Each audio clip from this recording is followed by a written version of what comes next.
Seja muito bem-vindo ao meu canal. Aqui quem fala é Matheus Rabarri, sou médico pneumologista e tenho uma mentoria em inteligência artificial para médicos, para criação das próprias inteligências artificiais. E hoje a gente vai falar um pouquinho sobre a regulação do CFM das IAs na prática médica. Então a gente está falando da regulação 2454/2026. Aqui eu fiz um resumo didático e organizado sobre essas novas normas do Conselho Federal de Medicina, tá? Sobre o uso, governança e ética da IA na prática médica brasileira. Eu já começo aqui falando dos pilares da autonomia e responsabilidade. A gente está falando de soberania da decisão humana, IA como ferramenta de apoio, vedação de comunicação autônoma e direitos médicos, deveres médicos, direitos do paciente. Tudo bem? Na parte de soberania da decisão humana, nenhuma IA pode, em nenhuma circunstância, restringir ou substituir a autoridade final do médico. Sim, parecia óbvio para você que isso deveria acontecer, mas isso precisa ser dito. São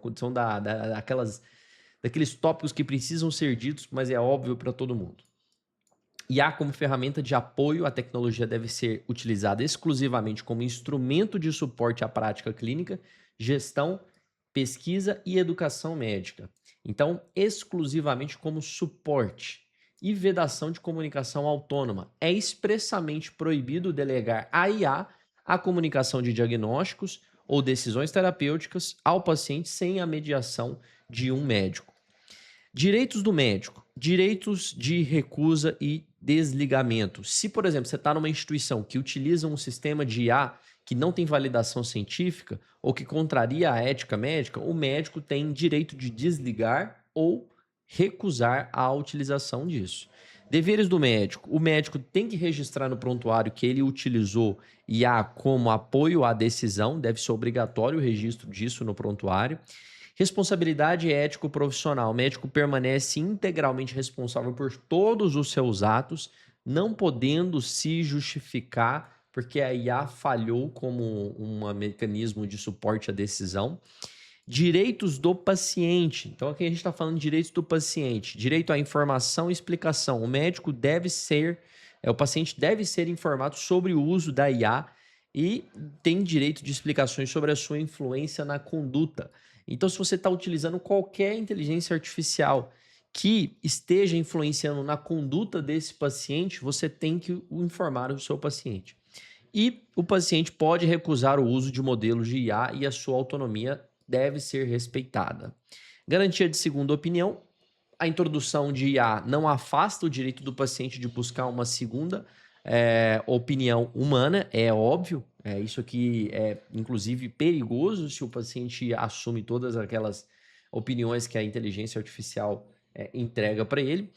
Aqui a gente tem uma classificação dos riscos dos sistemas de IA, os sistemas de baixo risco, médio e alto risco. Baixo risco é sistemas de agendamento, logística hospitalar, chatbot de informação, que não personalizam aconselhamento clínico. Médio risco são os apoios decisórios mitigáveis, sistemas que apoiam a decisão clínica importante, cujos resultados permitem detecção e correção imediata por supervisão humana. E os de alto risco, que são aplicações que influenciam nas decisões médicas críticas e automatizam ações com consequências clínicas relevantes à vida e saúde.